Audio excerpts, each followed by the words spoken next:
एक समझदार विश्वासी होकर प्रभु के बच्चों की नाई शैतान का सारा कार्यों को नष्ट करके प्रभु का महिमा के लिए जीवन जीने वाले परमेश्वर की संतान हो जाए। हालेलुया। हम क्यों नहीं परमेश्वर के वचन के आधार और अनुसार पर चल पाते, हमें मालूम नहीं। देखिए, हम एक साधारण मनुष्य की मैं बात कर रहा हूं। हमें इस पृथ्वी के ऊपर एक साधारण मनुष्य होने के समय जो कुछ हमको दिखाई देता है उसी के ऊपर तो हम विश्वास करते हैं।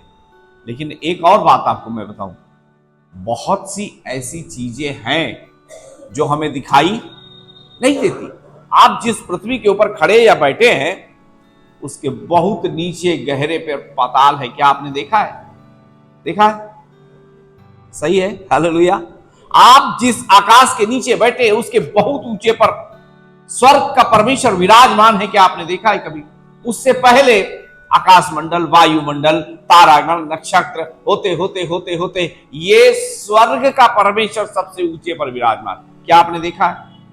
लेकिन ये सब बातों को आप जानते हैं कि जो आकाश जो ऊपर है कुछ तो ऊपर है, पृथ्वी जिसके ऊपर आप बैठे हुए हैं कुछ तो इसके नीचे, फिर भी विश्वास तो करना ही पड़ेगा।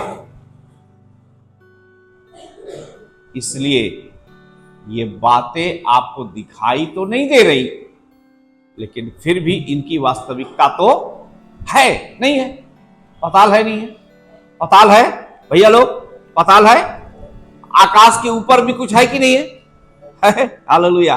वचन क्या बोलती मालूम है? वचन बोलता है स्वर्ग का परमेश्वर ऊंचे पर विराजमान है।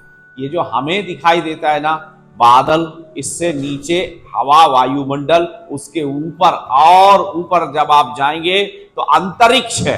अंतरिक्ष के भी ऊपर है ना, विज्ञान की भाषा में बोलेंगे तो सबसे ऊपर विराजमान परमेश्वर।